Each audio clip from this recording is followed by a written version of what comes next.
The 2024 NFL Draft QB class had a lot of hype coming into the season. There were 2 Heisman winners coming into the NFL, along with QBs who dominated college football for the past 3 seasons. It was no secret going into the draft that the Chicago Bears would take Caleb Williams with the first overall pick. There was a bit more uncertainty with the second pick, but most people figured the Commanders would take the Heisman winner from last season, Jayden Daniels. Fast forward 5 months, and we are now in the 2024 NFL season, and we've seen both of these guys suit up for their respective teams. Caleb Williams had extremely high expectations coming into the season. He had drawn comparisons to Patrick Mahomes with his ability to scramble in the pocket and make extremely accurate throws while under pressure. Williams won the Heisman in 2022 after throwing for 42 touchdowns and 4,500 passing yards at USC. The Bears made a lot of preparations for their new incoming QB by going out and getting 3 skill players for Williams, which included signing DeAndre Swift and Keenan Allen, and drafting Rome Odunze from Washington with the 9th overall pick.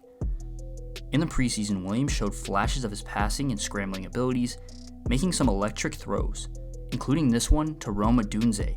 As for his first 2 games in the league, Williams has had his moments, but for the most part he has struggled. In his first game against the Titans, Williams did not eclipse 100 passing yards, but the Bears defense showed out and won them the game. Against the Texans, Williams played in his first primetime game, and the nerves definitely showed as he threw 2 interceptions and passed for 174 yards. Granted, he was sacked 7 times in the contest, and the Bears were penalized 9 times throughout the game, and Keenan Allen was also absent. On the positive end, Williams rushed for 44 yards, and the Bears were in the game all the way through. While it hasn't looked great for him thus far, this is only a 2-game sample size, and he will surely improve as he gets more NFL game experience. On the other side of the coin, Jayden Daniels had similar expectations, but not nearly as high as Williams. Daniels is a different type of quarterback. He has elite scrambling ability, and he built a Heisman season with LSU off being able to escape and make plays with his legs, while still being able to make good throws when he needed to. Daniels had an electric senior season at LSU, throwing for 3,800 yards and 40 touchdowns, while rushing for over 1,100 yards and 10 touchdowns. One major difference between the Commanders and Bears is the lack of weapons on the Commanders' offense.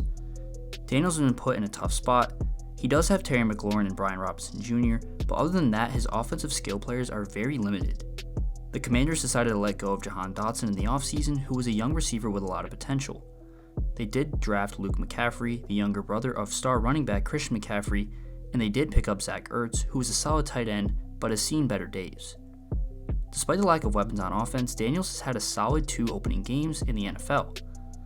In Week 1, despite the 37-20 loss to the Buccaneers, he flashed his elite running ability with 16 carries for 88 yards and 2 scores. He also didn't throw any interceptions with 184 yards and a solid 71% completion rate. Last week against the Giants, he led his team to a win, the first of his career, 21-18. The Commanders didn't put up any touchdowns, but Daniels managed the game well enough for the team to come out on top. He passed for 226 yards with no interceptions and a very promising 23 for 29 passing.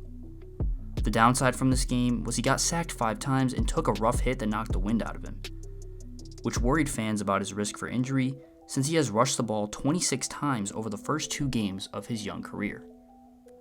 Now, 2 games of NFL gameplay from 2 young quarterbacks is definitely not enough to predict how well they will play in the future, but just for fun, let's do it anyway.